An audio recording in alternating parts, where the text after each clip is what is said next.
You don't need to kill 546 people. You just need to kill one in order to become death itself for that one particular person. Alright class, settle down and let me tell you a story. Management says people didn't like my previous history related stuff, so we have to do a Fat Electrician to make up for it. So here we go. Alright, history's deadliest sniper, Simo Häyhä, the White Death, 542 kills.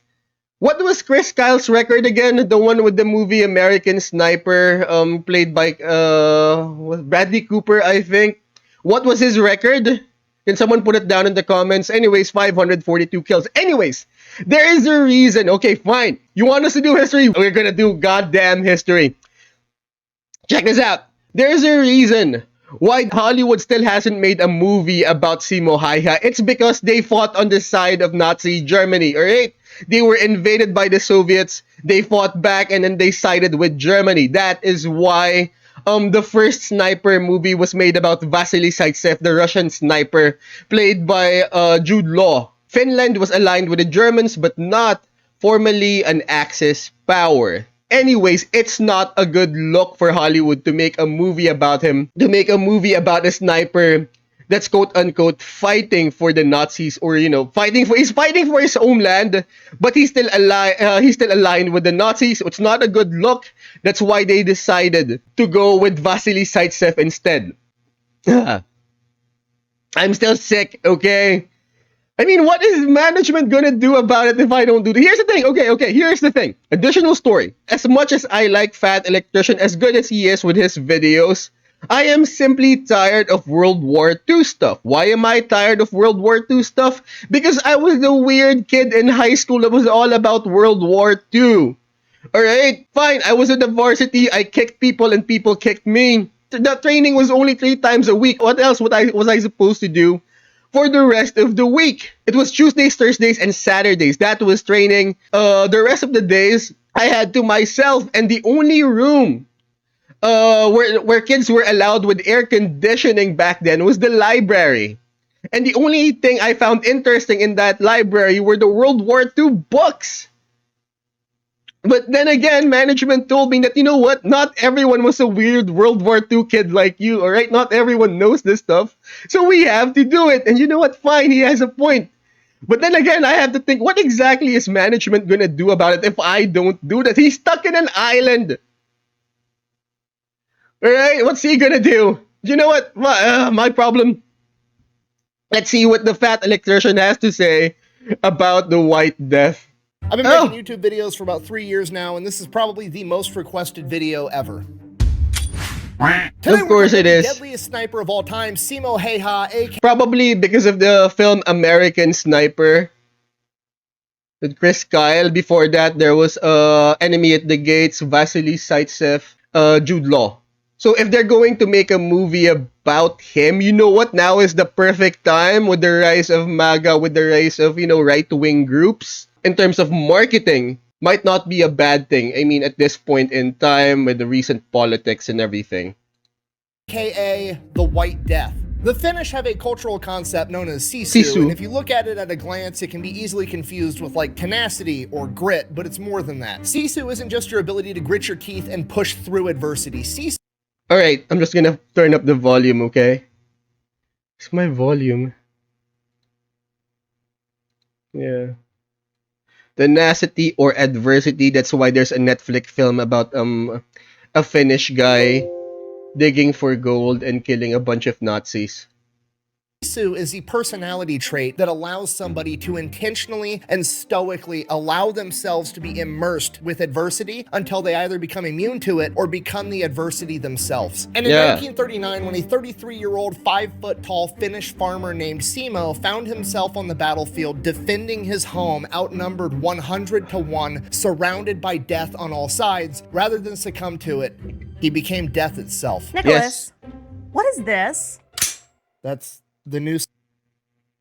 Well, technically, to become death itself for one, you just have to kill one, and that person simply has to know that death is coming for him, or you are coming for him. You don't need to kill 546 people.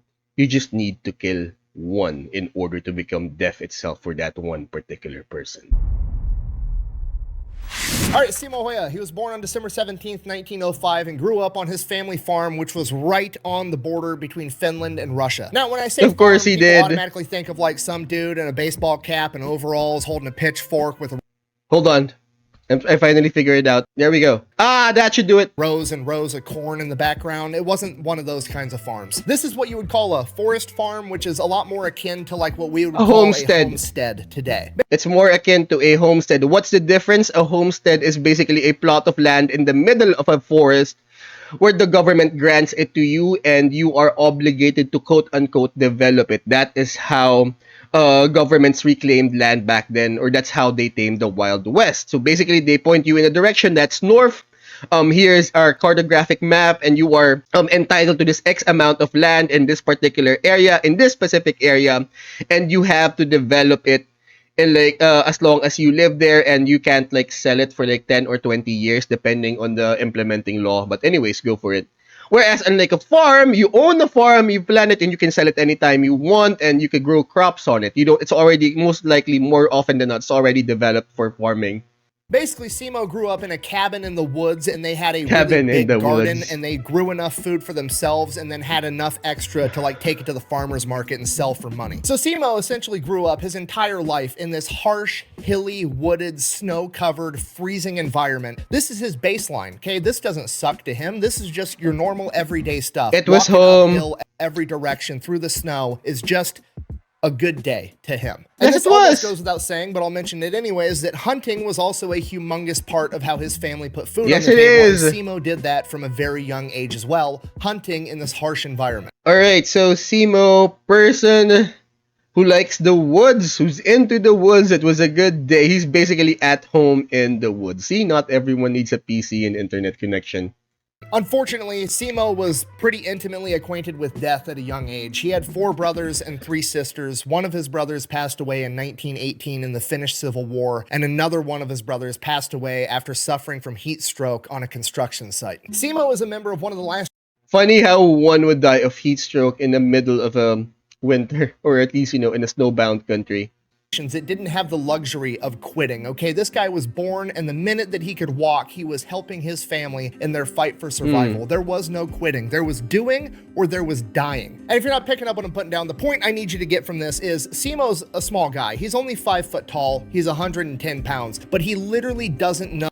He's perfect for it then. Less of a target. I remember there was this report once that the army should start recruiting people who fall under the height requirement. I mean, why is there a height requirement in the first place? Of course, for practical reasons, you need to climb, jump, whatever, physically. But you know what? There are other tasks that are meant for short kings. And other people would have said, you know what, that's better. Being a small person in the army is so much better. You know why? You're much less of a target. Okay. Know what quitting is. Things that me and you would call horrific circumstances is just a Tuesday to him. It just doesn't even register that he should be having a bad time. He's literally just happy to be alive. At the age of 17, following in his older brother's footsteps, Just imagine that kind of psyche. One of the millennial curses is that most of us think that we weren't supposed to get this old. Some of us, we were thinking that we would just, die before we get old. But for some, imagine that psyche that you need to survive at all costs. It definitely was a different time back then. Simo joins the Finnish Civil Guard, which is equivalent to like the American National National Guard. Essentially, they train on weekends and they'll train a couple weeks a year, being ready in case they need to be called up by their country. But the rest of the time, he's just going back being a farmer. As a member of the Civil Guard, he is issued one of the most iconic military service rifles of all time, the Mosin Nagant, a bolt-action rifle. He's also issued a small amount of ammunition to train with, but because of budgetary restrictions, they decided it'd be more efficient to just issue all of the Civil Guard members the materials they needed to load their own ammunition. So Simo was also manufacturing his own ammo. During his time in the Civil Guard, he receives awards for his excellent skiing capabilities as well as his physical conditioning. He is not a big man, but the dude is the energetic Energizer Bunny, he can just go forever. In addition to that, he also See, that's the point. Height or size isn't everything. You have a person that can simply go forever. That's less of a target. He was made for combat.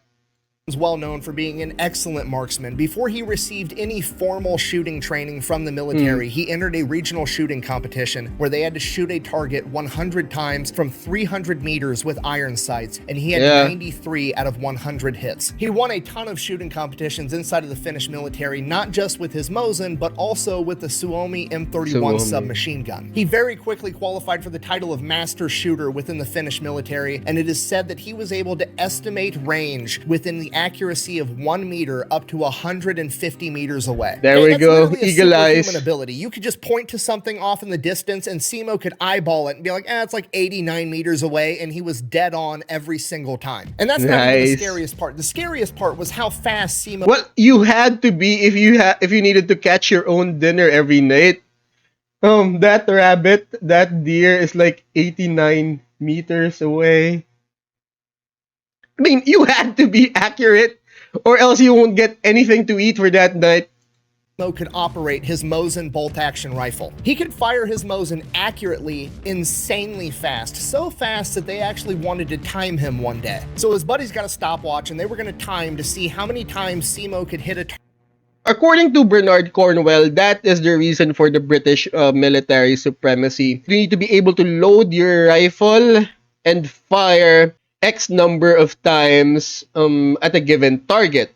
And compared to other nations during the Napoleonic era, the British military actually trained with live fire exercises. So they actually, load and fired their muskets with live rounds, so their soldiers got more used to it.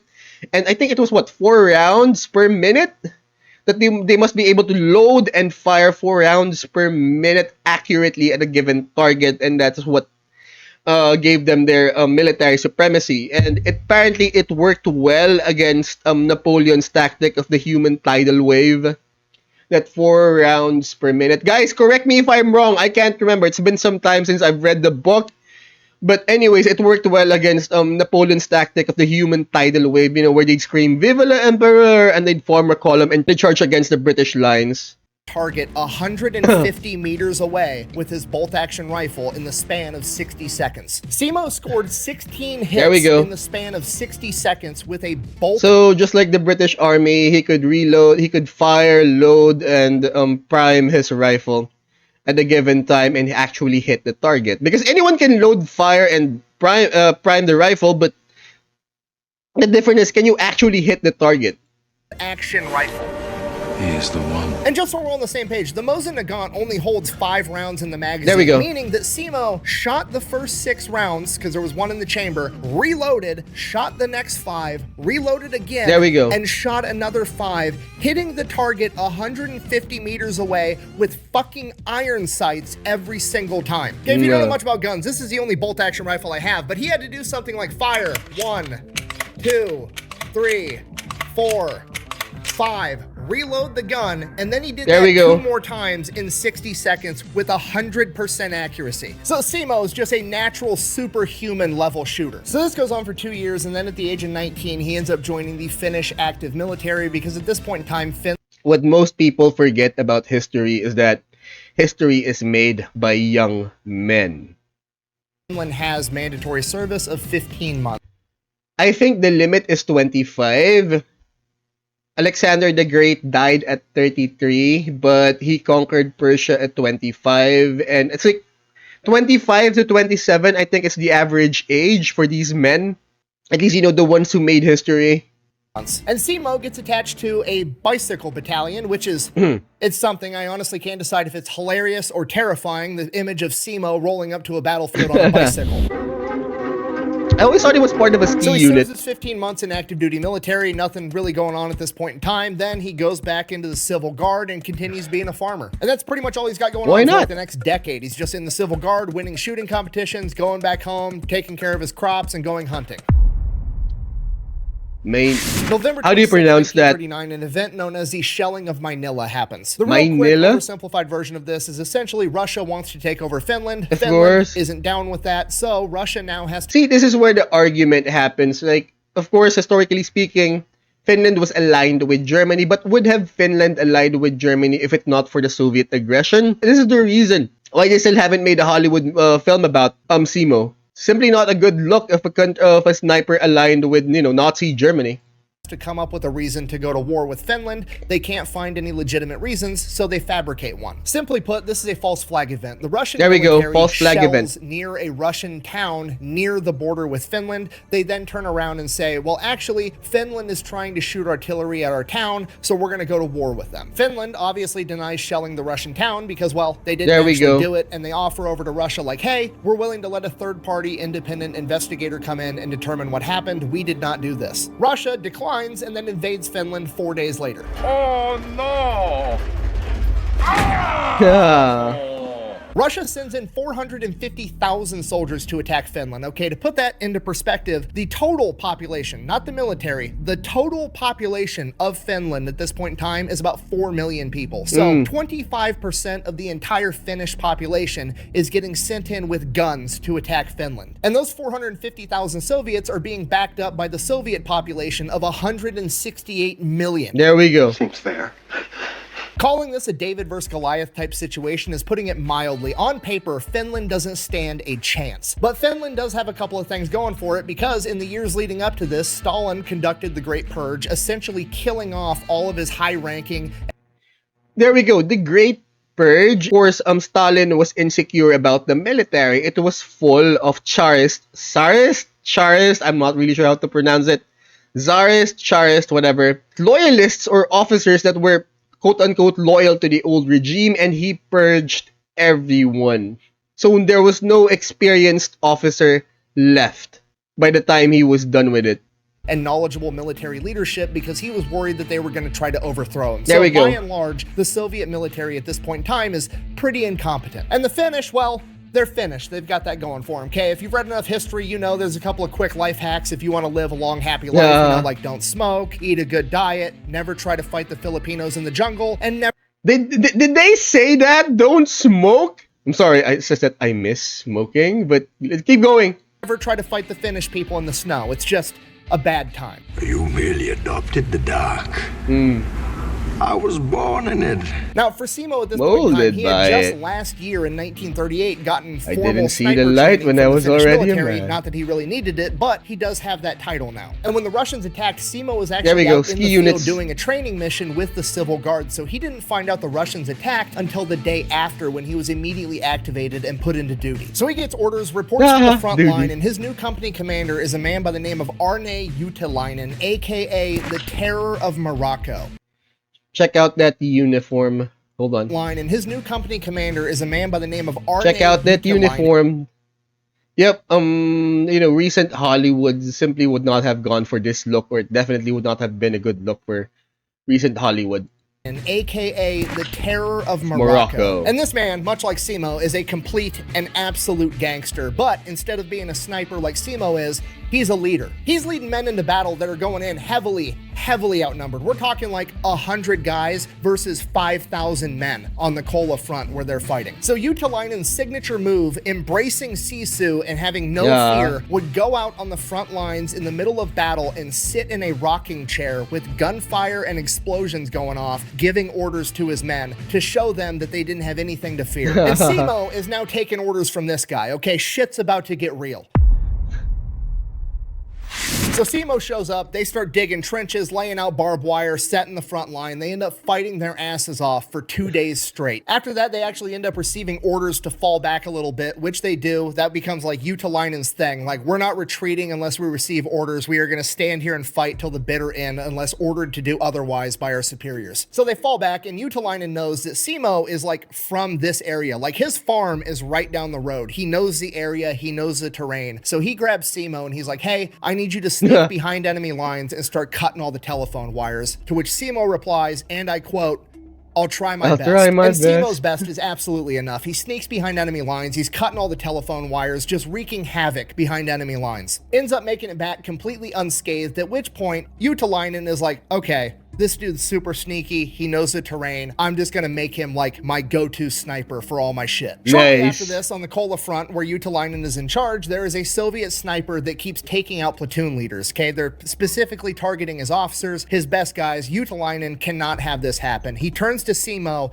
basically says, go get him. So that next morning before the sun comes up, Simo goes, has a big breakfast, and then takes off. He goes to the general area where this sniper's been operating, and he inserts himself in, and he builds a little snow There we berm, go. and he packs the snow down really tight, and then he pours water all over it so that it freezes into this ice wall, and this becomes one of his signature tactics. And this is brilliant because Simo is planning ahead for failure. He is planning on missing his first shot. He never does, but it never hurts to be ready for the worst possible. course. You see, because Simo already knows growing up in this environment and hunting his whole life that the first time you fire that bullet, snow is going to kick up all around you into a giant cloud. Ah. And if the other enemy sniper So that's doesn't what it know was where you for. are, they're going to know now. So Simo, thinking 10 steps ahead, goes and eliminates the snow factor. He turns all the snow around him into ice so that there's nothing to kick So he made up his own igloo or his own snow fort. up at all. And then he just lays there still all day long, not moving. He's constantly putting ice and snow into his mouth so that his breath doesn't create fog, so that there's no way of possibly seeing this guy. And he waits all day long, and soon enough the sun starts going down. And as the sun is going down behind Simo, he ends up catching a glint off the enemy sniper's scope, but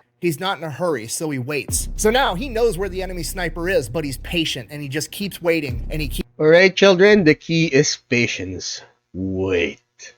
Just wait.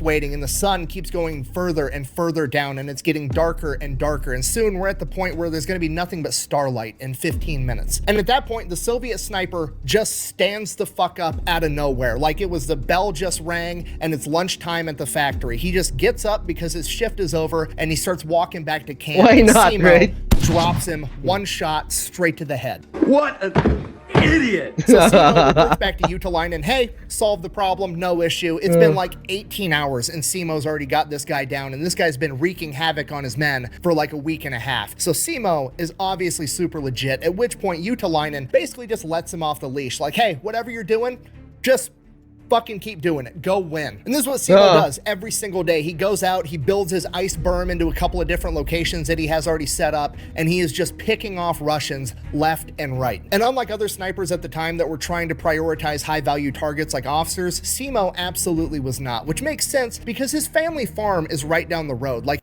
So that's what made him different. I remember there was this scene in Enemy at the Gates where they, let a target go because he was only a foot soldier. He wasn't worth giving away the position.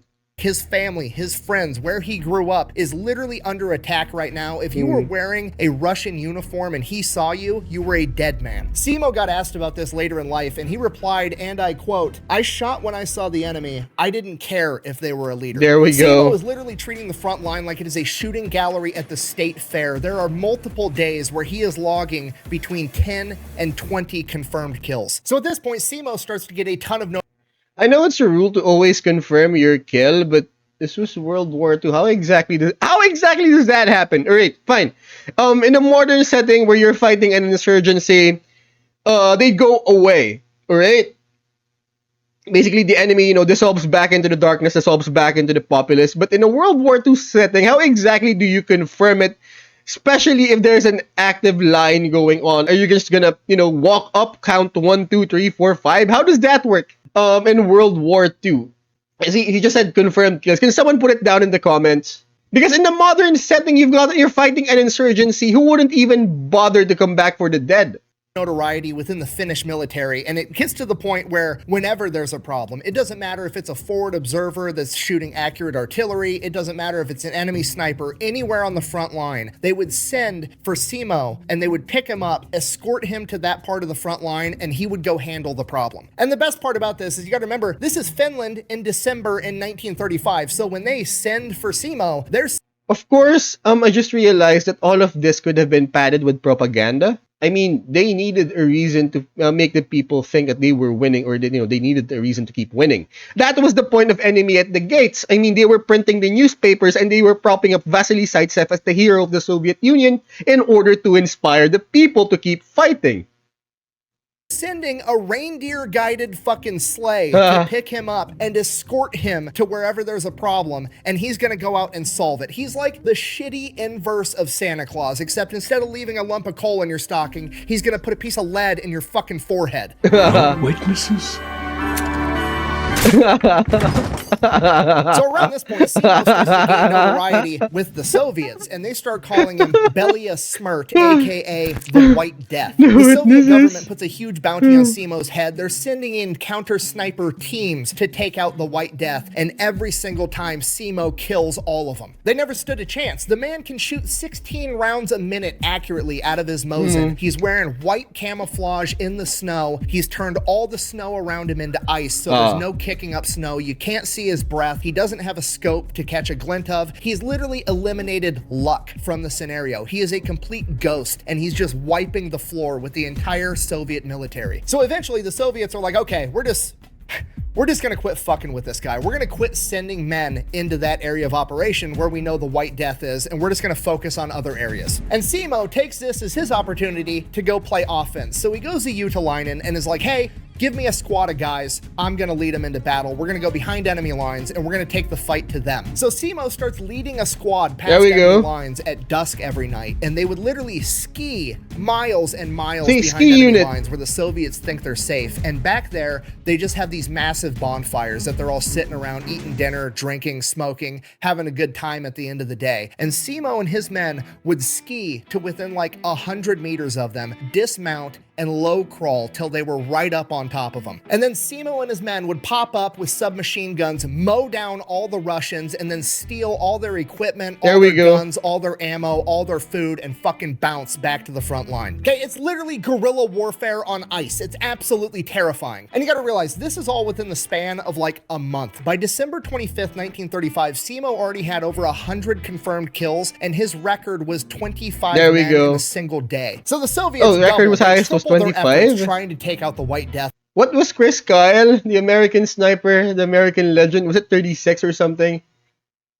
They start sending in counter. Can someone please put it down in the comments? Sniper teams with forward observers with them, and then as soon as Simo shoots one of them, they start just calling in artillery in the general area that Simo's in, but they never ever hit him. Whether it's luck or divine intervention or just fate, Simo makes it away every single time. And the best part is, every single time they try to do this tactic, the odds of them actually accomplishing their goal gets less and less, because every time they're sending in their best guys and Simo's killing them. So the quality of the men that Simo's going up against is constantly deteriorating. By January of 1940, Simo is an absolute legend with over 200 confirmed kills, 51 of which he got in 3 days. One of his other records at this point in time was he managed to take out 5 enemy snipers in a single day. Because of everything Simo's accomplished around the same point in time, Utalainen's boss, the general in charge of that entire front, pulls Simo back, and they have a ceremony where they award him with an honorary rifle. It's also a Mosin just like his, but it's, you know, very nice, decorative one, and they award it to him. And you have to realize at this point in time, Simo is very, very important to the Finnish war effort. Not only is he out there just being a one-man army, he was the centerpiece for their propaganda. Wrecking house, taking it to the Soviets, but he's also huge for the morale of the entire Finnish military. There we go. He is the hero that everybody's looking to, like, this guy's on our side, we might be able to win this. He is such a big deal that the general's wife knits him a pair of wool mittens, okay? It sounds like just like a nice pleasantry, but do you know how fucking gangster you have to be for the general's wife to feel motivated to knit you in particular a pair of mittens? Okay, that means the general is going home every night telling his wife stories about you. The White Death is the shit. He's the key to winning this war. He's everything right now. And the wife is like, oh shit, I better do something nice for this guy because he's literally gonna save the whole country by himself. So Simo gets his ceremonial rifle, gets his wool. It's like, you know, employee of the month. I promise you, that's not what she thought. What she thought was, oh my god, this person is doing so well for my husband's business. Might as well make something personalized for him to know that we care. As a employee of the month or employee of the year. mittens. He's also awarded a pocket watch, which at this point in time is a huge deal to have a watch. So he gets all that. And usually at this point in time, you know, bigger, more powerful countries like America would pull you back and use you for war bonds, parade you around the country. But they send Simo right back into action because they can't afford to not have him on the front lines. Exactly. So Simo gets right back to work. He's playing cat and mouse a with one-man the army. Russians. Whenever they want to send men in, Simo picks them off. Whenever they don't want to send men in, Simo skis in with a squad, mows them down at their campfire. And this goes on for months. Simo just straight up farming the Russians for XP. And by March of 1940, the Russians grew impatient and they launch a major attack. And Simo said that the Russians just kept coming, just wave after wave, just meat wall tactics of I'm gonna march my men into your gunfire until you run out of bullets and hopefully I've got more men. And during this time, Simo's not up hiding at his ice wall with his So Mosin. just like the French tactic of the human tidal wave and, you know, present Russia's tactic now, the meat grinder. There's too many Russians for that. He's on the front line leading a squad of infantry with his submachine gun, absolutely taking the fight to the Russians. Simo had actually said that he had heard rumors that the Soviets were using the machine guns on their tanks to basically force the men to march into gunfire, and if they wouldn't go, there we go, they would enemy mow at the them down gates. with the tank. And after seeing how many men were just coming straight at their lines, getting mowed down, Simo believed it. During this time, Simo set his all-time record for killing 40 men in a single day. There we go. It takes a war Simo crime. continues to lead his squad into battle until on March 6th at 2 p.m. when he feels what he If I remember correctly, it was some sort of an exploding bullet. describes as a suppressed bang inside of his mouth. He then said that he immediately felt his mouth was full of bone fragments and blood before There we losing go. consciousness. Simo doesn't know this yet, but he has just been shot in the face with an exploding bullet, Oh, which has okay. actually been a war crime since the 1800s. But, you know, hey, so is launching a false flag event to invade Finland to begin with, so why stop it? I mean, who's gonna send in an investigation anyway? Is there a Geneva Convention? No. There was a League of Nations, which was history. One. Simo is then scooped No, but off apparently you don't like that boring version of history.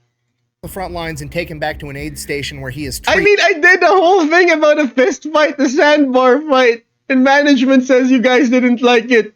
Triage. Triage is the act of medics basically sorting out all of their patients to, you know, the people that need to make it to the hospital right now on the next truck to have a chance at surviving, the people that can, you know, lay here for a couple of hours and they'll probably be fine, walking wounded, and the final category, expectant, which basically means they're dead or they're going to die before they make it to the hospital, and we're not going to waste the space on the next truck. He is literally thrown into a pile of other dead Finnish soldiers. We don't know how much time passes, but eventually somebody ends up seeing Simo's foot moving in this, what is now a mass Pile. grave. They then end up getting Simo out, they get him to the hospital, and he is in a coma for the next 7 days. He then wakes up in the hospital on March 13th, 1940, the very same day the Soviets sign a peace treaty with There we Finland, go. effectively ending the Winter War. Coincidence? I think not.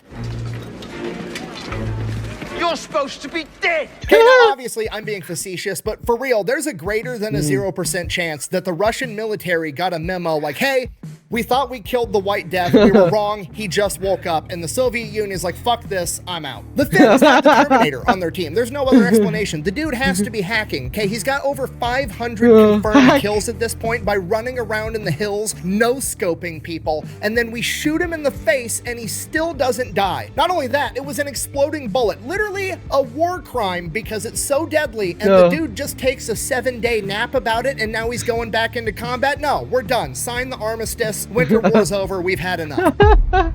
There we go, Sisu. Now, the war ending is actually great news for Simo because now the hospitals aren't constantly under the threat of getting overrun by Soviets or getting hit with artillery, so they're going to actually be able to get him the surgeries and care that he needs to make the best recovery humanly possible. He spends the next 14 months in the hospital where he undergoes 26 reconstructive surgeries on his face and jaw. After those surgeries, Simo makes a pretty good recovery. He gets released from the hospital. He is released from his military duties. You know what? Something from 1930s. Not that bad, actually. They did a good job.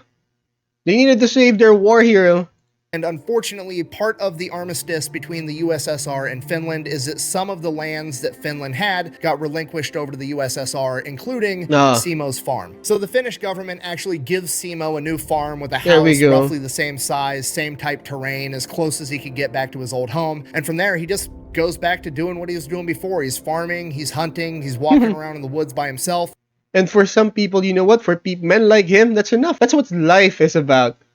He just goes back to doing his thing. For his service, he was awarded the 1st and 2nd class Medals of Liberty, the 3rd and 4th class Crosses of Liberty, and in 1941, he was nominated for the Mannerheim Cross, which is the Finnish equivalent of the American Medal of Honor. But unfortunately, that medal didn't actually get conceived until 1941, which is after Simo's service. So a lot of the paper pushers inside the Finnish government denied him getting the Mannerheim Cross because I guess his service was before. You know what? If this vid by the Fat Electrician gets enough traction, perhaps Hollywood might get over the political optics of, right-wing groups and might, actually make a movie about him. That award existed, so that wouldn't make sense. So he never actually got the Mannerheim Cross, but the man deserved it 1000%. The final stats for his short time in combat were 542 confirmed kills, 249 of which were from his Mosin Nagant with nothing but iron sights, and the rest were from his submachine gun. Now, these stats have been criticized by both, historians in academia and internet comment sections today, aka a bunch of people that weren't actually fucking there, but these stats are validated by both his company commander and his company chaplain, the people that were there. And if that wasn't enough, which it should be, but just in case you think it's not, in 2017, well after his passing, his nephew stumbled across Simo's personal memoirs that he had never published, never let anyone else see, that he had written down for himself. It would have been pretty dark stuff. Anne Frank's diary, right? There has been a lot of omission because, as a prepubescent teenager, she wrote a lot about, romance and sex stuff. And, they had to omit that stuff. And of course, Simo being a war hero, they have to omit some of the things he did. It's like Warhammer 40k, right? Space Marines. There's a reason why they don't let the remembrancers near the battlefield because it's going to be ugly. It's going to be savage. And in his personal writings, again, to himself, that he never tried to get published, that he would have absolutely no reason to lie on, he says that he killed well over 500 men. But ultimately, Simo didn't, and probably wouldn't to this day if he was still around, care what you thought, because he wasn't doing it because he wanted the glory. He just went back to farming. Yeah, and that's all he ever wanted. He didn't care about the whole streaming stuff, about fame, about the medals. He just wanted to do his stuff in the mountains because it was fun for him. Not everyone needs the internet. He led a humble life. He didn't want to be known as the White Death. He just wanted to be left alone. Yes. That was his happily ever after, just living on a farm, doing his own thing, and that's exactly what he got. Okay, worth noting, he passed away in 2002 at the age of 96. The Soviet Union fell in 1991. He outlasted the enemy. Simo Häyhä took the fight to the enemy to a degree that no other singular human ever has in the history of the world. And then he gets shot in the face with an exploding bullet. Again, a literal war crime, shrugs it off, and then proceeds to live longer than the country that he went to war with. There we go. That's gangster as fuck. And yes, that is the story of Simo Häyhä, the White Death, the farmer's son that rose to the occasion, defended his country against all odds, showing the enemy the true meaning of Sisu. Thank you for watching. Best way to support the channel is go buy some merch over at thefatelectrician.com. Quack bang out. Bye! Thank you for watching, guys. Now, if you want me to check out other stories here on YouTube, please let me know in the comments. We upload every Monday, Wednesday, and Friday at 12 p.m. Eastern Standard. Please like, share, subscribe, do the whole notification button thing to help me out with the algo. And don't forget to check out our Twitch channel where you can catch me do this live. Now, class dismissed.